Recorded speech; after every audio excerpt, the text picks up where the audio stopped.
search of the 3 missing Montgomery College students continues in Frederick County. And I got to play with your wand. It was great. Definitely fun.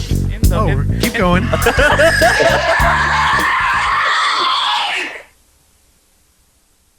Well, welcome to Footage Foreplay. I'm Terrell. I was fashionably late. I'm so sorry. And I'm sure you already talked to Russell and Evan. You didn't relay the message. Oh, dude, they were yelling at us. Like, it was getting pretty ugly in They're here. so upset. I'm glad you popped in when you did. Awesome. Well, y'all introduce yourselves. Tell us who you are. Pierre, let's start with you. What? Introduce myself? Sorry, I didn't hear. Yeah, introduce yourself. Tell me about you. Oh, yeah. Well, so I'm Pierre. I was not expecting that question. I like to keep people on their toes. Period. So I'm Franco-American. I make horror films. Moved to LA when I was 25. That was like 9 years ago. And I'm the director of Traumatika. Yes. And Terrell, he also directed one of your favorite movies, One of my favorite movies, and I had to find it. Okay. I love this movie, y'all. Period. Look at this beautiful movie, and I love my girl Rebecca. That's my girl. Love her. But anyways, yes, we don't get into this, but I love this movie. Oh, thank you, man. Thank you so much. Hold on.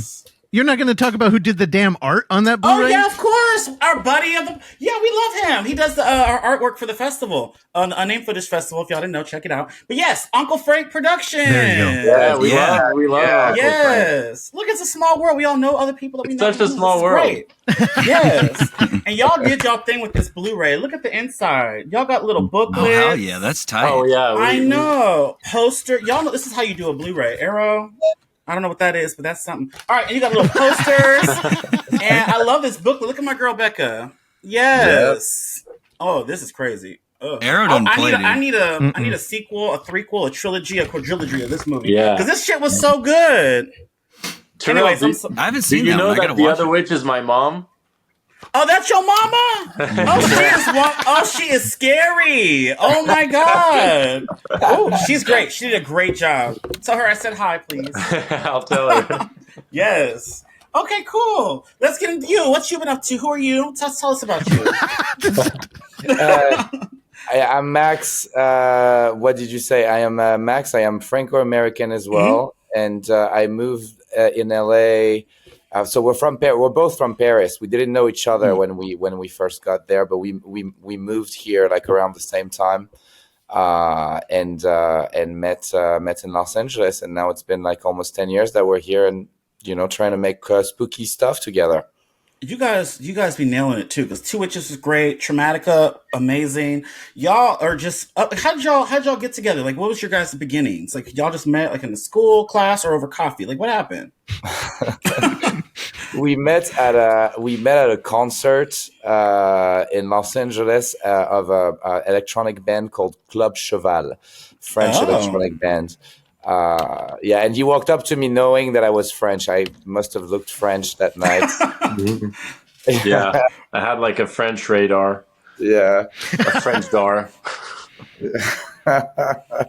That sounds weird in French, actually. Yeah.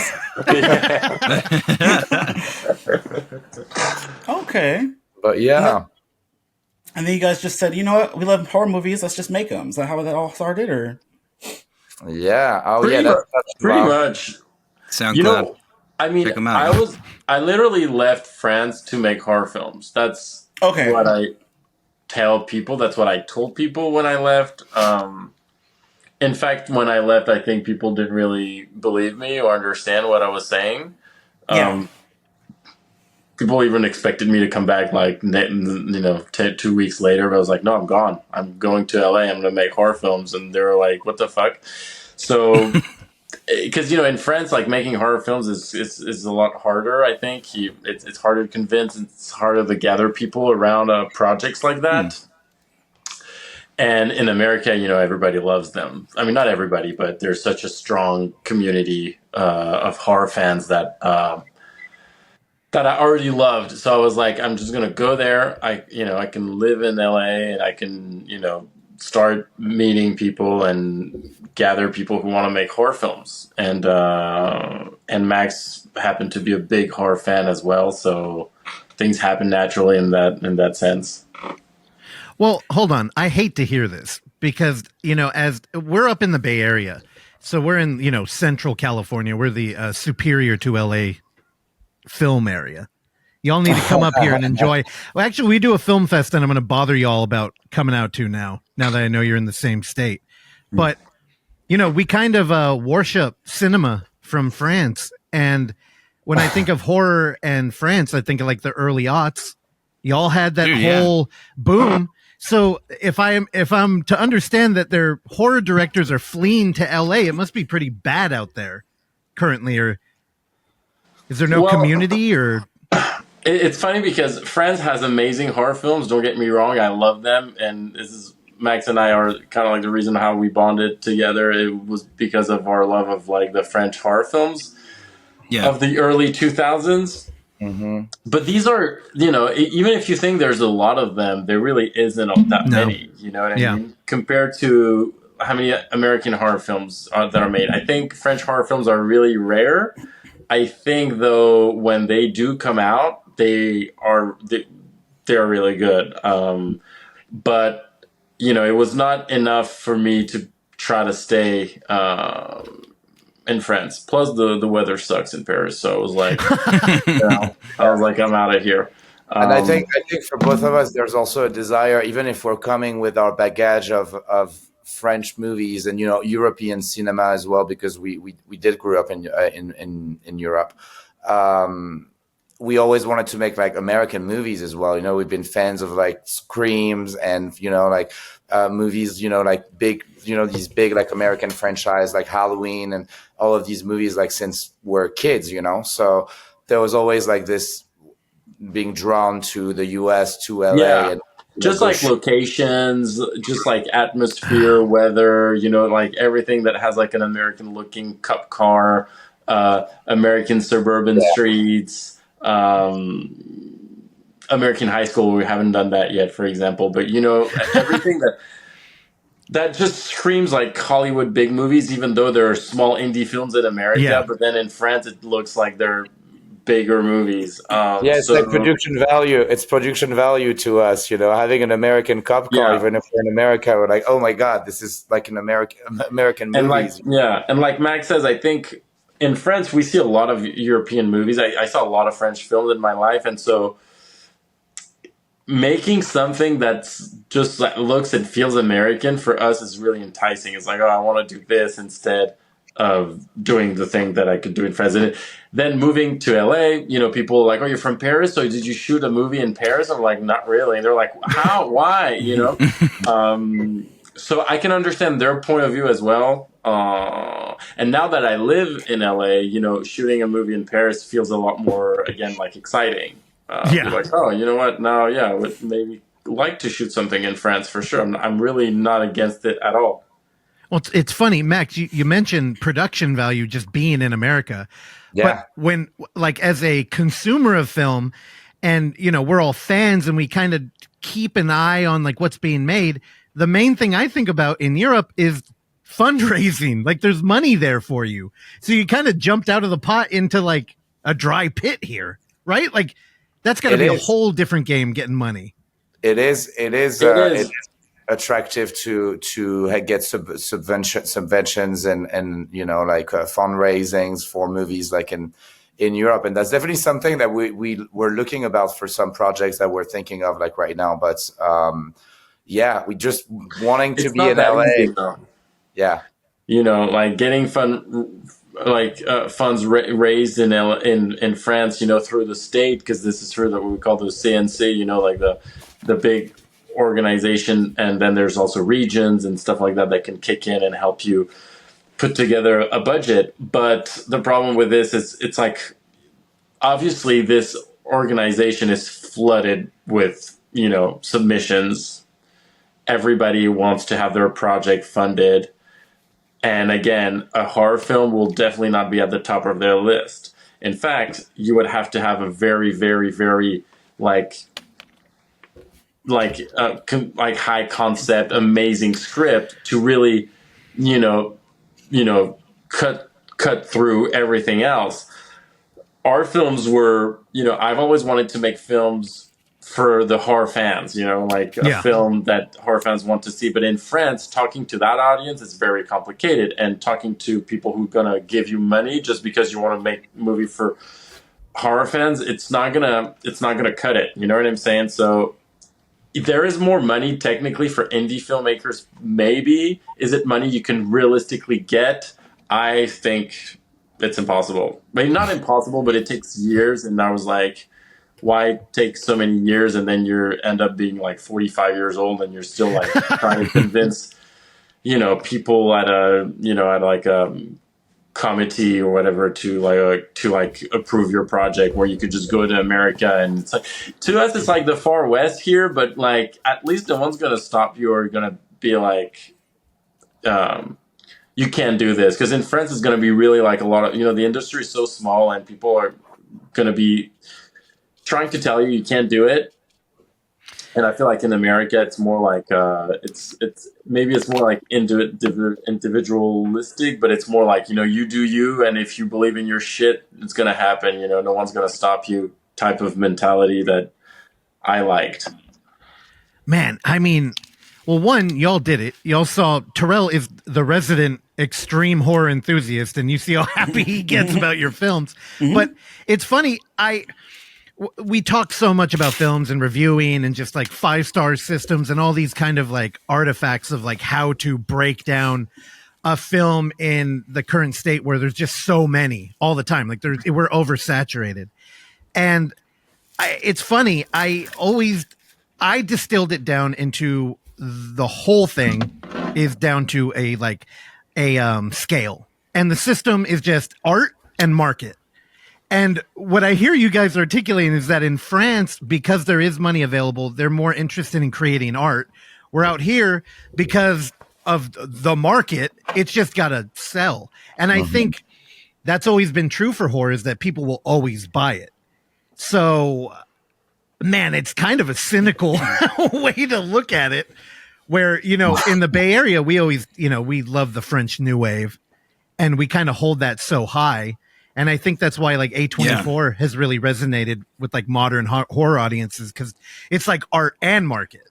And then, I hear about 2 Frenchmen coming out to the LA to make horror. I'm kind of like, I don't know, I'm kind of bummed about it. Yeah, it surprised me because like you said, I always think there's not a lot of people like us. I'll give you that. Yeah. Of course. You're also talking to guys who grew up listening Deftones and the Red Hot Chili Peppers, and like dreaming in Hollywood of Hollywood, like since we were kids. And again, like we're horror fans, but we're also like more broadly like movie fans. Where the fuck do they make movies? Fucking Hollywood. You know what I mean? So it was also a no-brainer for us to come here and try to do and get the look and the feel of the things that we grew up watching. With the influence of some of these French extremity, directors and movies that shaped us, like, as crazy people. And the thing is, I mean, there's art, but we also, I mean, me personally, I discovered all those movies that I love. All those American horror films are like, all the Friday the 13th and the shitty slashers. Not that Friday are shitty slashers, but all the shitty slashers that were spawned after that. Yeah, and I love those movies too. And I know that a lot of people love these movies, and I think growing up in France, where people have such high standards of cinema all the time, that I know maybe from like an American perspective is like, oh, it's so great and it's so this, but then it's actually kind of exhausting in the sense where, because a lot of people will say, they will try to make cinema as something that is only something that's like this true art form of things, which in fact in France, a lot of shitty movies come out of France. Yeah, I'm sure. You know what I mean? Like, the one that cross the Atlantic and that reach your eyeballs are the good ones. You haven't seen the bad ones. Yeah. Oh, yeah. Makes sense. It's like in Korea, like I love Korean movies. And it's like, oh my God, these Koreans, they do only good stuff. But no, if you go, there's some shitty Korean movies too. And I think in America, people, since American probably has like better exposure, American bad movies are have a lot more exposure. So they're gonna be like, oh yeah, there's bad, shitty, oversaturated horror films in America. But I don't see it as like a negative way. And and also when you start making movies, you realize that ideal that you have of like the truest form of art is to make this, but then you actually know how a movie is made and how sometimes you're just scrambling and you're in deep shit and you're trying to make something happen. That some people then are going to review the movie and they're going to just like linger and talk about some stuff that, no, dude, I was just trying to make that shot because because that's all we had, and then the sun was setting and we did that, and then that's it. Because at the end of the day, the people who make the movies and the people who talk about the movies sometimes they're really not the same people, and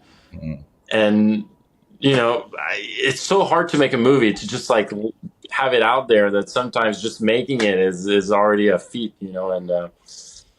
and I know that Max and I, we wanted to make movies. We didn't know if it was going to be like elevated horror, like A24, probably not. But we were like, but we thing is, we love A24. We love like the French New Wave. I love all the, the European movies. I love fucking Michael Haneke, like this Austrian philosopher. Sure. Director. You love to hurt. Yeah. Yeah. So I love all kinds of stuff, but I just hope this comes out maybe at key moments sometime in the filmmaking, but I'm not like, at least not starting a career with like no help and no money. We can't be like, oh my God, I'm going to be Michael Haneke and I want only the Cannes Film Festival to select me. You know what I'm saying? Like, yeah.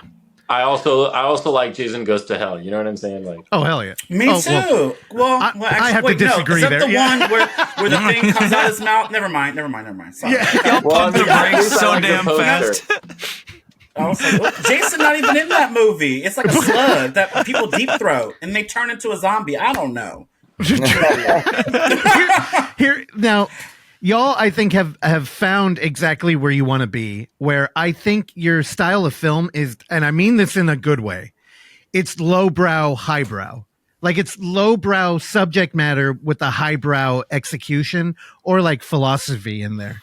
Now, Terrell had been preaching about Two Witches. Like first, I had heard about it from Uncle Frank, just working with y'all on it.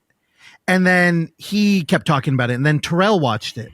And Terrell would not shut the fuck up about that goddamn movie. Mm-hmm. And then when I got around and watched it, I have to tell y'all, I was shocked. I'm like, this is not the kind of like Child's Play, Friday the 13th. Like Terrell's a huge slasher fan. Yeah, I'm wearing Chucky now. You up here talking about my Child's Play. I mean, I am too, but we were talking about Friday the 13th.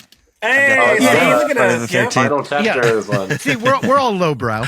Yes. And the thing is, I was just kind of shocked at you guys use storytelling that's not very traditional. I don't know why I'm trying to hide this. It's been out for a minute. Y'all should go watch Two Witches. It's on Shudder if someone wants to watch it. There you go. Period. Hell yeah. But there's a lot of like, you're playing around with like narrative, like traditional film setup with a character, with who we're following, with what. And I was just like, dude, there's a lot of interesting, like I was kind of taken aback by it.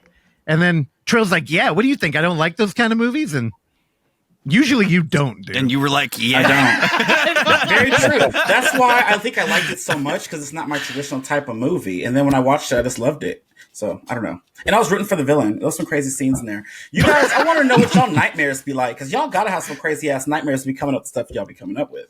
It's like crazy. Oh, yeah.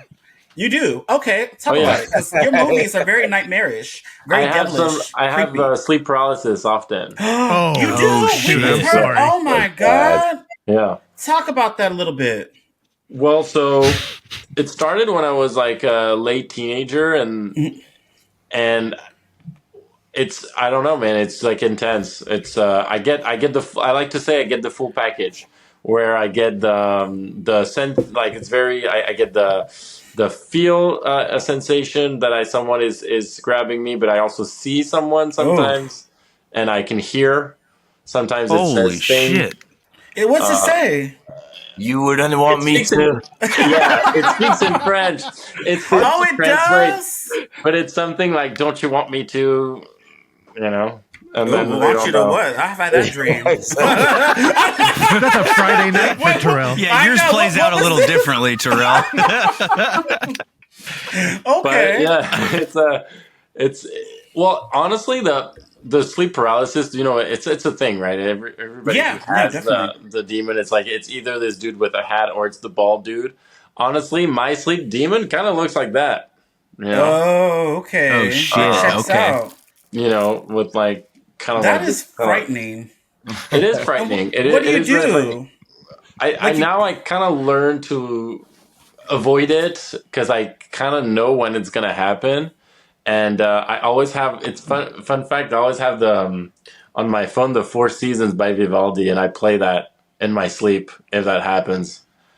And the demon doesn't like Vivaldi, I guess. Oh, good. Yeah. Oh, shit. So that's how you like ward him away. Yeah, that's Or how her. I keep my brain probably like just focused on the music. But not every music works. I think the Vivaldi music works. That it took me a while to figure out which one was going to work. But I did not expect a 42-minute long thing when I pulled this up. Like, Yeah. that's but a I long put it on piece of repeat music. because Minutes usually long? I put it on repeat. The Four Seasons. That's yeah. insane. Yeah. Oh, so you can know. sleep. So I can sleep because Okay. it usually happens around 4 a.m. And Oh my then god. The yeah. devil time. Yeah. I probably can't play it. We'll get So, it yeah, straight. don't play But You So I never guess that's heard the Four Seasons? You have to listen to the Four Seasons. yeah, I'm gonna have to Hey, listen we're to not it. learned, okay? Remember, y'all came from France. No, Hey, speak for you, yourself. I like classical music. you probably heard it somewhere without knowing that that's what it is. Yeah. There's some No, famous no. scenes in it. You need to realize you're in company. We had an argument about the Cracker Barrel logo last week on the podcast. Yeah, I didn't know what that This is- was. We did. We're not listening to real music, okay? Yeah. Young So I boy guess- leading a corporation. Listen to, Now I they're- mean, I know. okay, it has nothing to do with horror films, right? The Four Seasons is like, 180 degrees. Even though there's some, like, kind of like, the summer pieces are a little, high speed, kind of like sundery. But I start with I don't know much spring. Vivaldi.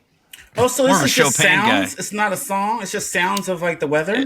It's no. It's You said thunder. I was like, okay, I don't no, like Okay. thunder is no. It's orchestral. It's like orchestra, Philharmonic, like yeah. a play. Like strings. It's strings.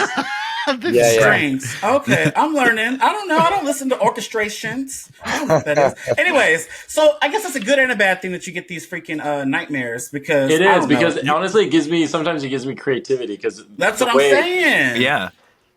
the way it manifests is so freaky and so creative. Every time I'm like, how the fuck did I come up with this? So is that like the basis of what you guys started with this Traumatika movie? Like, is Not that really like, though.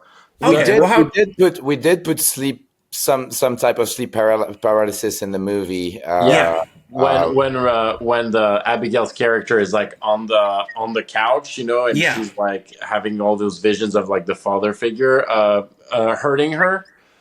That's kind of like sleep paralysis-y when I'm like that and I'm like, and I can't fucking move and and then my brain goes, and sees things that, don't. Yeah, I didn't like the father, but I can't spoil. I don't like this man. No one- He pissed me the hell off. My blood was sitting here boiling. I said, "Where's the demon? Like, this is too much. Come chop his head off." But anyways, You know So what? I'd be kind of spooked if you were like, I love the father. I'd be like, oh, I get it. I know you're supposed to hate that nasty little man. yeah, you're supposed to Yeah. hate that guy. Okay, so how did Traumatika come about then? How did you like sit down and be like, okay, this is the movie we're gonna make? Because there's a lot of layers to this, a lot of inside stories, a lot of things changing. There's a lot of depth to this film. So where did this come from? Yeah, well, we started with a very simple layer. Max, I don't know if you want to talk about that. Yeah. Well, we just wanted to make a movie with this haunted house like kind of idea, and we really wanted to show the action through the lens of like the kid, because we thought that showing it with all of the POV and sometimes like putting the audience in the shoes of a little kid would really amplify the scares and the reaction and really put them through the movie, through the pace of what's happening to him. Yeah. So that was a very, very central element of making the movie. At first, it's like, okay, we're going to have this house and this kid is in the house, and we're gonna be through his eyes, and he's gonna be scared by a parent or what he thinks is a parent, in this story. So that was really like the base of it, and then we like again we started to write the movie and shoot very simultaneously. Yes, thank you.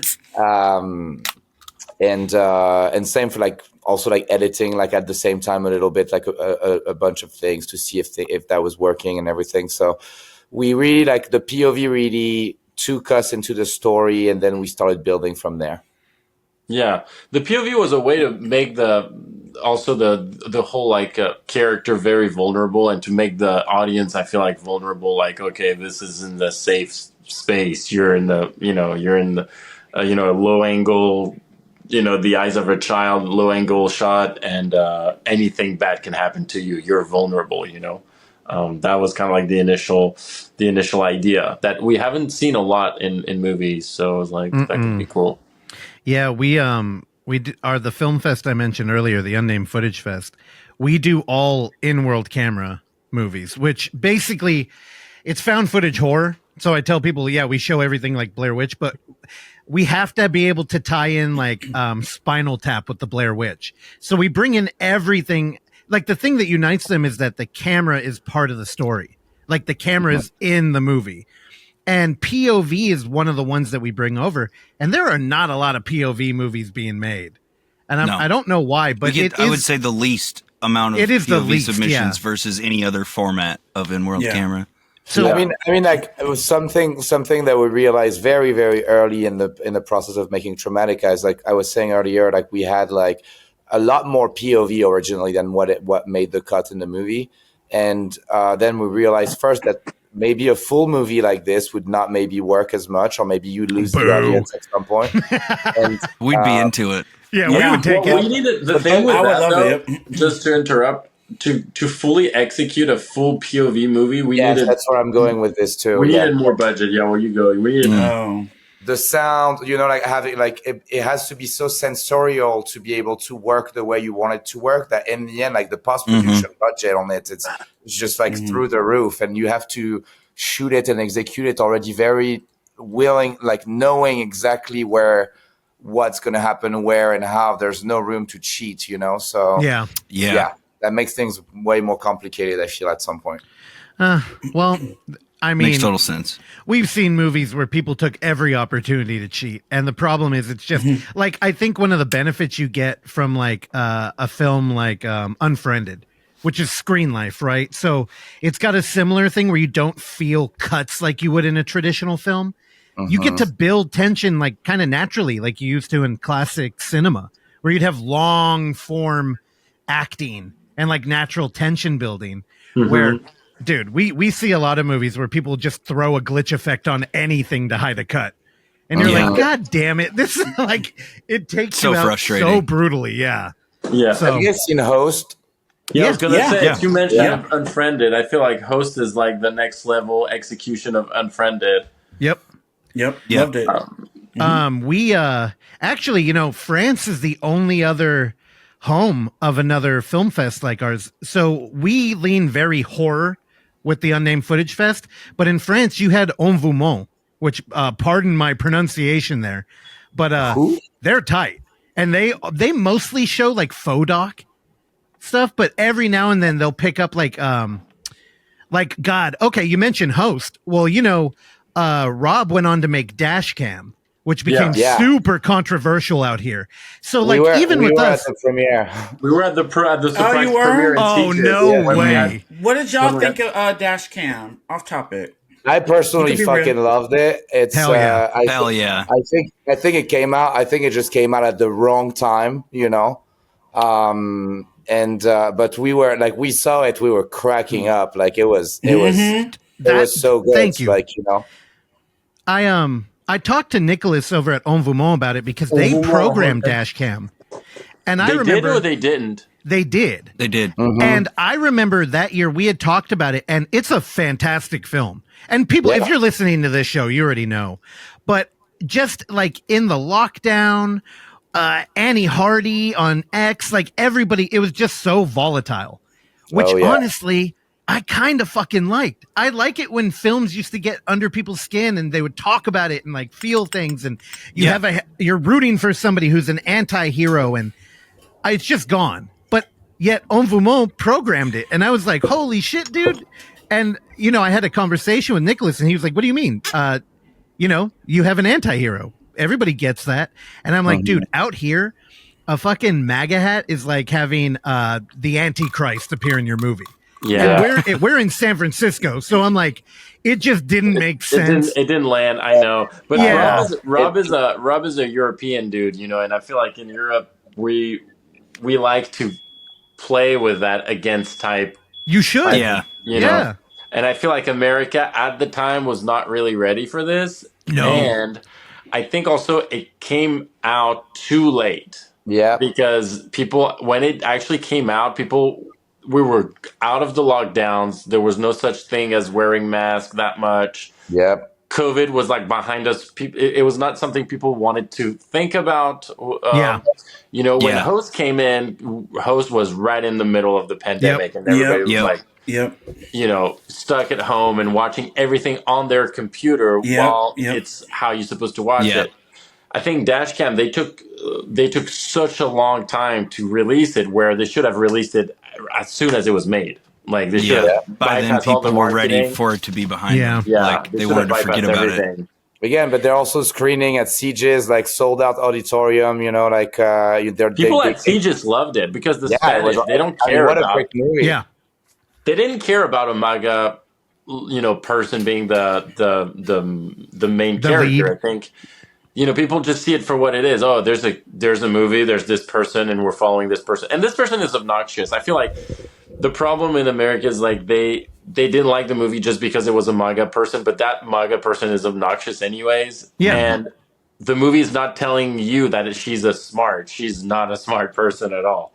We just happen to follow this person. You know what I mean? Okay, it's not an endorsement. It's really not an endorsement. Like Rob is not a MAGA person at all. And it was more like people should have just rolled with it. Like, okay, we're following this crazy woman and that's it. But no, it didn't work like that in America. We love the movie. I think it's a great movie. I think it's a crazy splatter film with like some really great jump scares and really funny moments. Yeah. The syringe is just like to send me off like fully. Dude, like, oh my God, this moment is insane. See, y'all, man, it's cool to hear that. And, you know, I was a little bit jealous when they showed it, too, because I'm like, man, there's no way. It just wouldn't be a good business move. But yet it's such a, like, man, you know, okay, do you all like Harmony Korine? Yeah, of course. Yeah. All right, then I'm going to need you guys. I don't know if you met my good friend Terrell. Got me over excited here. already as soon as you brought up Harmony Korine. Here's the thing. My favorite filmmaker. Yeah, so we showed Trash Humpers in the most absurd way. We got a 35mm print for Up. And I haven't seen Trash Humpers, I'll tell you right. You're not missing what? much. Oh, man. Max, Pierre, have you seen good. Trash Humpers? Incredible movie. Oh, my God. Okay. No, it's not. Here, okay, you have homework after this episode. You need to go watch that. I'm putting it in the list right now. Okay. Because the last one I've seen from him is Spring Breakers. That's the last. Oh, that was good. See, that was a good one. The other one you just mentioned, not so much. So what about Harmony Korine? So, just we showed it, and we found with like our younger audience, this was a conversation we had to have a lot, where people are like, "Oh, I don't like this movie because I don't endorse some of like the ideas portrayed by characters." And it's like, the movie's called Trash Humpers. These are awful people, and like even the context of that film was that Harmony made it. And the original idea was that he would distribute it in Goodwills and just leave it there. And then when people found it, they would just have this nightmare that the people in this movie are real. Like that's the whole goal. But there's a lot of like gummo in there. There's a lot of beautiful cinematography. It's shot on video, which is why the fact that we showed a 35mm print It just looks so terrible. Oh, dude, it's the worst I've ever seen it look. It was great. But it's what we like. We're doing cinema here, but we're also kind of making fun of it and creating like a realistic nightmare. And after Evan especially, whom, loved the movie, was just out on the street talking to people like, you're dumb, you don't know what you're talking. And it's like, dude, it's not the way. Oh, dude, I felt like I had to defend myself on the sidewalk for liking that movie after it was over against like a filmmaker and a critic who kind of cornered me and were like, why do you like this movie? And I'm like, fuck, this caught me off guard. But I mean, it's okay to like Michael Haneke, who's literally waging a war on the audience, right? Yeah. Like literally, he's like, oh, you like horror movies? Well, you're not going to like this one. And it's like, but we can like celebrate him. And, to talk Traumatika, I feel like you guys are honestly veering more in that direction here and I just want to point out that as a horror fan, and Terrell can, he'll co-sign me here. Growing up, I used to want more, just like more brutal. Like, and one of the things I used to always talk about was, can we kill some children in these goddamn movies? Like, why do the kids always have to make it? Right? Then I tricked a lady. She married me and I had a kid. And now I live in a world where every goddamn movie I watch is When Evil Lurks. And it's like, oh, we're not just killing kids. It's like on a pedestal. And we're going to really like roll around and revel in this. And you guys with Traumatika, I'm like, okay. The only thing I heard was that you guys had some people walk out of a screening. Uncle Frank told me immediately, like, oh, dude, this movie pressed some buttons. And I'm like, I wonder what they did. And then immediately I'm like, oh, you bastards put kids in it. So first off, what was the screening that he was talking about? Oh, it was Fright Fest. It was Fright Fest. Y'all fucking... Or was it Fright Fest or was it Grimfest, Max? I don't remember like people walking out at Grimfest, but it's possible. So it could be one or the other, really. I mean, I would say it's Fright Fest probably on top of my head. We know for a fact that some people walked out in Fright Fest, but there was 1,000 people. It was so 1,000 people screen. So that's a badge of honor, I think. That's great. Oh yeah, yeah. We'll take it. It's called Fright Fest, and if people are frightened of the fest, then yeah, you succeeded. Exactly. And they weren't plants, right? You didn't pay these people to throw a fit and run out. No. We don't pay people to insult us. Yeah. It seems to work. They did it willingly. Yeah. So what's up? What do you got against children? When Evil Lurks took it so much further than us, though, didn't it? Yeah. I feel like that movie got away with a lot more than we did at Fright Fest, but I think maybe it's because people did not expect it from Traumatika. I don't know. We thought the title would, suggest that something, awful. But it's funny because I was saying, so what do you feel about it, Russell? You said you don't like it now, now that you have a child, right? Or is it? Well, okay. I mean, we're in a weird moment with film, right? And I think back in the day when IFC, like like these channels would hold movies like Gummo, I think like male nudity used to mean something, right? Like if you saw a dick in a movie, you're like, oh, they could do anything now. Like anything is on the table. Yeah. Where now you're more likely to see a male nudity than like a topless girl. Yeah. So things are kind of weird. And I feel like part of that mix up is like violence against children all of a sudden got like a green light. And I mean, when I've thought about it, I think it might be because birth rates are down. Like a lot of filmmakers maybe don't have children, so they don't actually, like, it doesn't really mean much. Like when I was kind of asking for it when I was younger, where now I do have a kid. And sometimes, dude, if it slips into your mind, like, oh my God, if my boy was there with that dog, first off, I'd never let him stand there because that movie was telling you what was going to happen. Mm-hmm. But I just wonder, I'm like, what's up with these directors?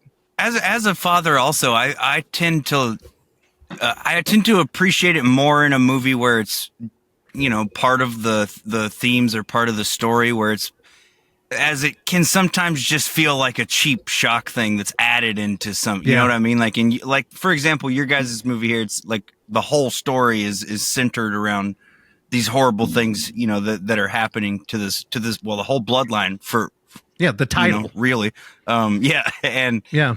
No, But- it's but I also think about in the some woman movies that, it's- that kidnapped children. Like it's a woman that's abducted a Right. bunch of children. You know, Yeah. it's a crime Right. story. Like And I think though it can oftentimes be just inserted into a movie where and those are the ones where I don't like it. I think where it's just like the movie has nothing to do with that, but they're like, oh, let's put a kid in there and kill it just because people will freak it's a out. good Well, that's motivation. kinda, so how did you feel about When Evil Lurks? Because that's kind of what they do, don't they?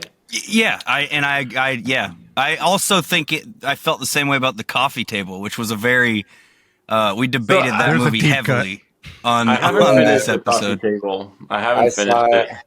That I one was messed so me up. fucking annoyed during that movie. I hated it. Well, I was hold on. like, this is I didn't like it loved either. it. hell yeah. I liked it. I had a good time. Where with did you it. end up watching it? I can't go through it. I'm at. Oh, There's something about it that I don't like. I don't know, but I need to give it another shot. I've tried twice. I'm at like the middle. I don't remember what happens, but it's kind of slow, right? Nothing happens at the beginning. Like Yeah, this guy's and it- bitching well, and it's about so his telegraphed. wife because his wife doesn't like this table, and That he's table like, was ugly. I was team the wife. I don't know why you wanted that deadly Yeah, ass the table table. was not pretty either. It was ugly yeah. as hell. Why he want that table? No, I know. I mean, I don't care about the table, but it's like it just goes on and off, and then they're like, "Oh, and its name is fucking stupid," and whatever. And I'm like, "Oh my god, it's taking forever." You must have been not in the right headspace because I thought it moved kind of fast. 'Cause that baby, I did well, not. y'all I'm gotta with you, watch Pierre. it. I'm with you.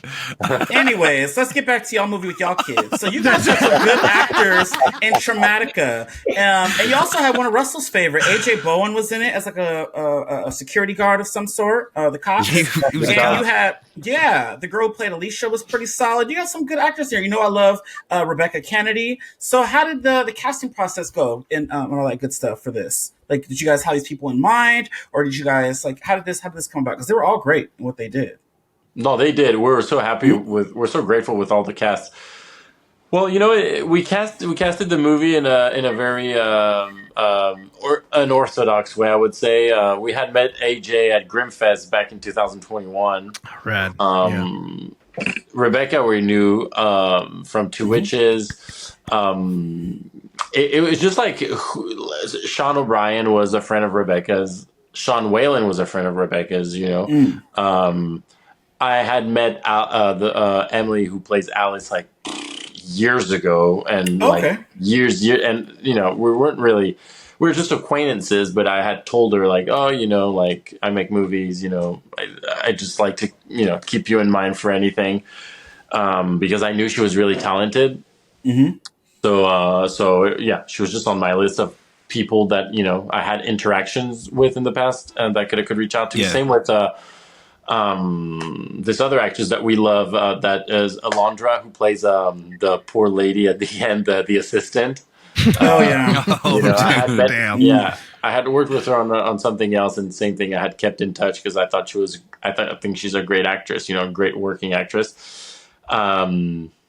Susan, who plays Jennifer, the crazy bloodthirsty reporter. I met her she worked at my Trader Joe's next to my house. Oh, she worked at TJ's? Okay. Yeah. I like TJ's. They got some good dragon sauce. So good. So period. I just saw that she had such an amazing energy and like something like a presence when she was literally like when I met her doing the and she got Gail Weathers energy. Exactly. Mm-hmm. That's what I got. I was like, look at this ghetto Gail Weathers. That's what I said when I watched it. Also, what is this Safeway Select Gail Weathers? She's ghetto Gail. Period. Yes. Y'all like Scream? I'm a big Scream fan. Yeah, we're the biggest fan. I am number one. I just finished the book, y'all. That book off topic. That book that came out, y'all know what I'm talking about? Your favorite scary movie? No, actually. Ashley Cunnings put it out. Some reporter. She interviewed a bunch of people, and they go through all the movies, behind the scenes stuff. The book is solid. It talk about Scream 7. I have to read that. You should. It's a quick read. It's a quick read, and it was great. I love your favorite scary movie. Yeah, your favorite scary movie. Y'all should get it. Movie. It just came out this week. Yeah, solid. I love Scream. 100%. I'm gonna get What's your ranking? We're gonna make this quick. Pierre, what's your ranking? 1 through 6. What do you mean? Yeah, rank the Scream movies. And I want Max to do it. Oh, okay. You know what? My ranking is controversial. Oh, let's do it. I love it. Don't you say Okay. 3 is number 1. Dude, I No, hope no, he no, does. no. I love 3. I'm a 3 No, stan. I'm a 3 fan though. Okay, hell yeah. I like them all. Hell yeah. I just want to know your ranking. Okay. So my ranking is first, obviously, number 1. Clock The it. first Yep. one. My second favorite is the number 4. Hey! Yeah. Jill is psychotic. Love it. Period. Yeah, exactly. I love 4. Other than the color Love grade. it. The color grade is 4 insane. Yeah. No, 4 is the top filters tier. they put on the highlights is weird though. But Yeah. 4th is so underrated. I think Yep. it's so good, and it tanked at the box office because of bad timing. But it's a really, really good movie. Then I will put. I will put 3. Hell yeah. Okay. Yeah. Hell yeah. Okay. I'm so And with it. Then I will Wrong. put 2. Okay. And then the other ones, I don't even want to 5 talk and about 6. You don't want to talk about 5 Oh, and 6? you're not a fan of the new so one. with it, dude. No. Pierre's All good. right, let's Dude, get to Max. Evan, we're on the same team, man. All right, Max. What about you? I want to hear Max's. I think 1, obviously. I'd say 3. I'd say 1, 3, 4, 2. And then so same, almost like mine. 1, yeah. 3, 4, 2. 1, 3, 4, Okay. 2. I could Hell back yeah. it up. I could back up my choices, but you would need probably another 2 hours. But I can.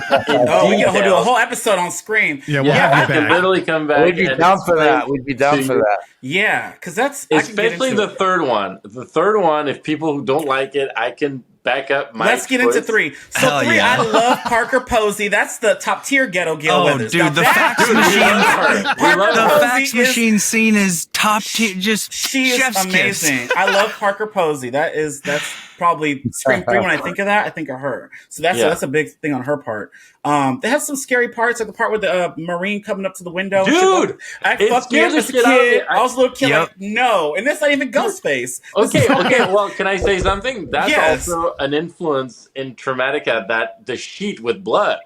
Oh, yeah, okay. Yeah, in Sydney's Yep. old house when he grabbed her, and she grabbed him. And when it says like come give mommy a kiss or something. With Yeah, it. Yeah, man, it's yeah. fucking That creepy scared the shit. shit out of me when I was saw younger. this- Yes. I saw this. I was probably like 10 years old in the movie theater. I remember my dad had grabbed my back and lifted me for the people who were buying tickets from, who would think I was taller than I actually was. Grabbed me like this, and it was for my birthday because it came out in spring, I think. And I regretted watching this film in the theater, because it was like the time where like The Ring was coming out. It was like the same like early 2000s. It was like that kind of like Japanese ghost influence, and I think they did great with Maureen Prescott when she's like sleeping, and you cut to the picture, and then you see her with her nightgown in the moonlight, and she's like, Sydney. It was fucking brilliant. I thought it was dope. It was like, I think they took the Scream fans so off guard with that scene, with those scenes with Maureen, that some people might have not liked it because they were expecting a really like Scream movie type of thing. It was very Scooby-Doo. Yeah, but we love the Scooby-Doo atmosphere. I like Scooby-Doo. Yeah. Scream is But if you Scooby-Doo like- for adults, dude. Literally. Yeah. Yeah, and if you read the book, they go in depth with Scream 3. It's like three chapters on Scream 3. Okay, There's I some need cool to read stuff in that there. book. So But you also, should read you know, it. And me coming from, again, France, loving LA, loving filmmaking, I think Scream 3 is such an homage to filmmaking, in a sense, and it's so meta, and you see the studios, and you see LA, and you the see rewrites, and how everything is working, And the producer, the director. I thought it was brilliant. To me, it was like, it was so exciting, because I love cinema, I love everything around horror films, and it was like such a different lens on a slasher film. Also, I think the opening is dope. I'm sorry, I think it's dope. Oh yeah, With and they Carl also Marion? call out. They basically call out Harvey Weinstein in a I was movie gonna he say, and the produced. last thing Yeah, they why did. the movie They is did. a brilliant film is And that's in the because book, they too. call out everything about the Me Too movement in 2000, Yeah. and they make Yep. it. And everybody says like, "Oh, I had to sleep with this fucking gross ass, old ass, ugly producer." Blah blah blah. And then the guy says it. He was like, "Name a movie, name blah blah blah." So they And I mean, Weinstein is the actual producer of the movie. He was, and they Right. talk about it. And there's some tea on that. You got to read the book. But I that have movie to read is the book because this is Yeah. like the biggest devil in disguise. The guy had the nerve to be like, "Oh, we're going to talk about this," while I actually do it. But so the making of the movie is just as meta as what the movie says period. about meta Yeah. stuff. Did So you this like movie Gail's is bangs? so brilliant. Yeah. Did you The like bangs, Gail's okay, bangs? the bangs. Well, that's the most horrific part of the movie. And the killer reveal was kind of like lackluster in a sense, but it was also kind of The killer reveal is lackluster. because Yeah. it messes up the first movie in a way. You can make a case, and again, if we had 2 hours, I could really dissect that for you. But yeah, it kind of fucks. Let's shit do up the another first one about Scream. Yeah, for we real. should. Yeah, For real. I'm so down. Because Scream 4, I could Sure. really get into. Because then I can go for 4. I can, go on and on for 4. Yeah. For the Hell fourth yeah. one, sorry. No, Terrell also is a huge champion of 4. He brings Oh, I that up love all the 4. time. Yeah. Yeah, and people, I got into Yeah, 4's arguments with great. people. 4 is arguably like one of the strongest sequels that they've put out. Oh, and to me, honestly. it's the second strongest to me. And everyone talks about best killers as Billy and Stu, but Jill, you can make a case. She was before Well, her time. and She Charlie, killed her I mom. like Charlie. She killed Yeah. her mom. She killed her family just to be famous. That was her whole motive. She just wanted to be But again, famous. isn't that was that crazy? Isn't that so foreshadowing of today's Yeah. society? Oh, yeah, That- dude. Yeah, who needs remember, friends this is when you can have 2011. fans? That was crazy. This is the time where we still have like iPhone 3s. yeah. Right. You know, the Dude, playing Doodle screenwriting- Jump, the fucking iPhone 3. I haven't thought about that in Oh my forever. God. Yeah. But you remember, like the streaming, the social media that we see today doesn't exist. This movie tanked because it was foreshadowing so many things that people didn't see coming. Mhm. So they didn't relate to it. But if you watch it now, it's actually one of the movies that doesn't even feel that old. Because like Yeah. you said, she killed to Yeah. have fans. Yep. She doesn't kill to have she doesn't want to be a hero. She just wants fans. Yeah. Ahead of And its the, time. and the Ahead original of its- ending so for ahead that, of its time. they were The supposed to screenwriting have. and so good. Yeah, the original ending, they wanted Jill to live to get to 5. This is in the book, kind of spoilerish, but they wanted her to be in college and have another killer who knows her secret that's going after her. So it's going to be like killer versus killer. That would have been an interesting I would have sequel, loved think. that. Yeah. I love that. Yeah. Yep. That was where they wanted to go, but it didn't perform too well in the theaters, so they stopped. Oh, Yeah. hmm It's in the book, interesting. though. Yep. All right. Well, I'm sorry we got off to a tangent, but that was great. And it played a part as Traumatica because that little scene, was. Well, Yeah. yeah, and I mean going back to Traumatica. Yeah, you know, yeah. Traumatica is a movie that, like I said, it echoes a lot of tropes from any Mhm. horror fan. So whoever's listening to this podcast, they should, if they enjoy Scream, if they enjoy any slasher, any demonic thing, they should go see Traumatica because there's a little bit of Everything there's of enough that. to eat for everyone. I think Mhm. in that movie. I like For that. sure. Enough to eat for everyone. Yeah, So this, can feed Yeah, so this- everyone. so this was at a bunch of film fests and everything, and it's now hitting theaters September 12th. How you guys feeling about that? This is exciting. Yeah, we're freaking stoked and also like a little nervous for sure because we feel like it's gonna hit like a bunch of people quickly. It's the biggest probably exposure clearly the biggest exposure that we've ever had on the movie.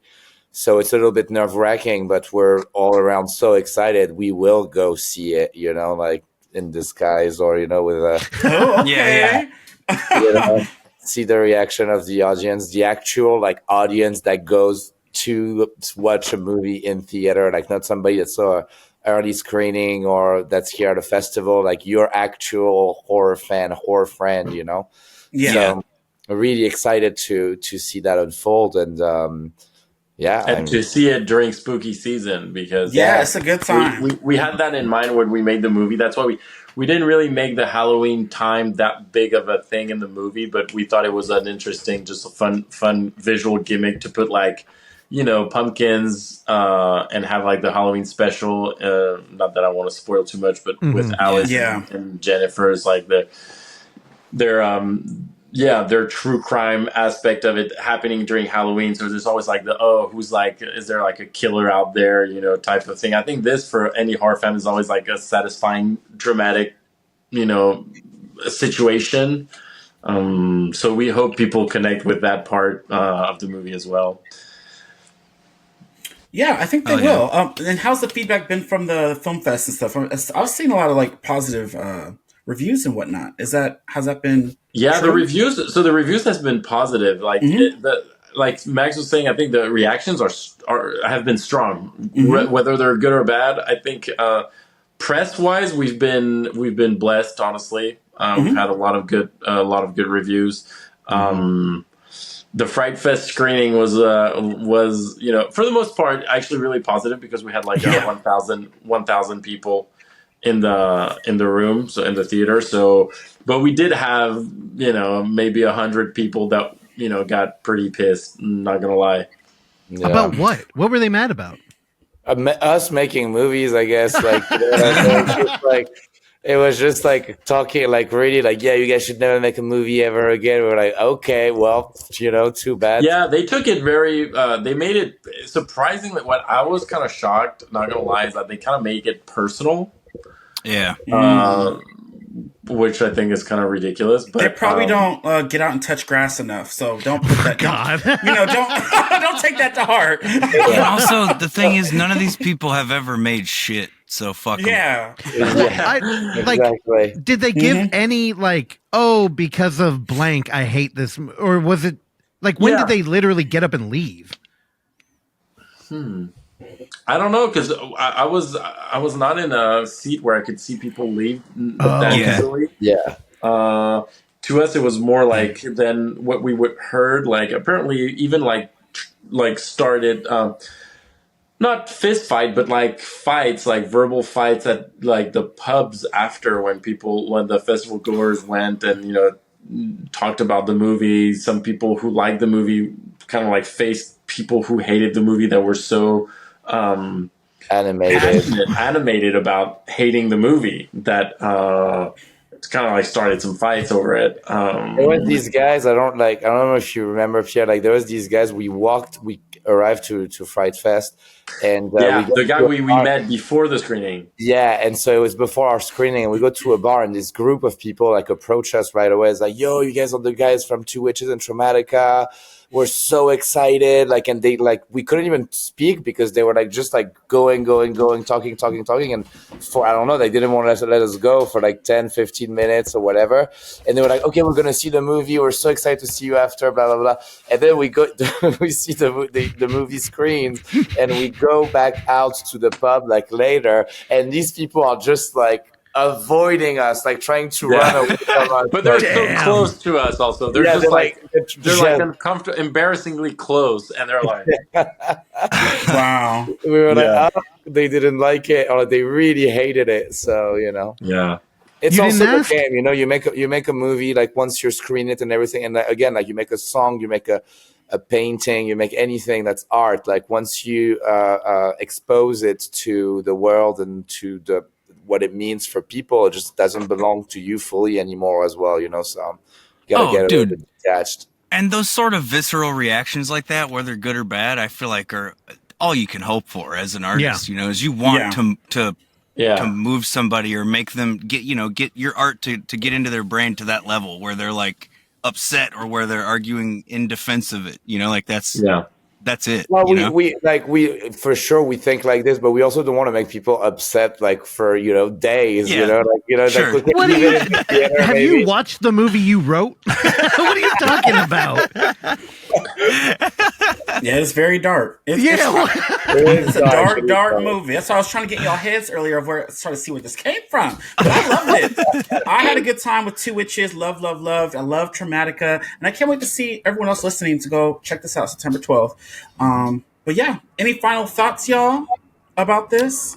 I mean, you need to do a found footage movie. Yeah, for sure. Submit it to Unnamed Footage Festival or do a full POV movie. That'll be great. Or a short. That'll be y'all would kill it with even a short. if it's a short. Mm-hmm.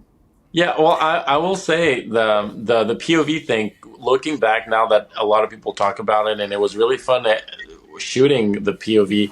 Now I was saying that to another podcast. Like I feel like a lot more could have been done, executed in that within that idea at the time. Like I said, we kind of like hit brick walls in terms of execution budget wise, but I would love to keep exploring the POV and actually push it further because I think I personally had some some things that I wanted to do that I don't think I was able to do on this film. So, Ooh, that'll be great. Well, y'all live in LA, so get ready towards March. At the end of that is probably when we're going to do UF 9. Yes. So we're going to be bothering you. At least to come up and hang out. Come hang out. Yeah, just come hang out, watch some movies, meet guys. some filmmakers. Yeah, we can talk about Yeah. Scream. Yeah, hell yeah. The neighbor. Before y'all go, I want you guys to plug your socials, your websites, and if you want to leave us with some like sneak peeks or anything, some tea, something y'all ain't said to nobody else that y'all could say, like maybe 2 Witches 2 is on the way. Who knows? Yeah, what y'all want to give to us? We love tea. 3 over Witches. here. And plug yourselves. Yes. yeah, well, so our social, my Instagram is Pierre Tsiga, so that's that's my pretty standard social. Max, you want to give yours, and then My social is it's my name Maxime Maxime Rancon Rancon. So yeah, pretty much there everywhere. should we tease them with something or no? Yes. What do you want to say? A letter of what do you want to tease them with? Well, how much can we tease them? Let's say I want to keep it vague, but not too, Okay. but You go, still you like go. I'm down for both. So let's say you're gonna hear from us very soon. Oh, And That's okay. I hope. And, Is there more? There's more. There's more. Especially if you guys like slashers and Oh, yay! yeah. Yes, So I fuck think it, you know what, yes. Terrell. I think the next film is for you. Yes, thank you. I'm excited. I have a Period. feeling you're gonna fuck with it. Period. So far, I fucked with everything. So don't mess me up. Don't scream free me now. I'm playing. I love it. Love it. Oh, I love that. Thank you guys. You guys are awesome, by the way. I'm so glad y'all came on. you guys too. That was such a fun podcast, guys. It looks cool. Like, love it. Thank you. Thank you. yeah, thank you guys Thank for you so coming much on. for This having was us. fun. So everybody Yeah. listening, So fun. please go watch Two Witches on Shudder. Yes, of course. And Traumatika in theaters September 12th. I'm excited. And y'all should be too. All right, y'all. Until next time, this is Footage Foreplay. We're going to see y'all next time. Bye. Bye-bye. Yeah, love y'all. Thanks Bye, for y'all. hanging out. Thanks for listening to Footage Foreplay. If you enjoy the show, please consider leaving a review, sharing it with a friend, or simply hitting like. These small gestures are a great free way to support this mayhem, and if you find some footage we should be fondling, email us at footageforeplay@gmail.com. Check back every Tuesday and Thursday for new episodes, and remember, don't skip the foreplay.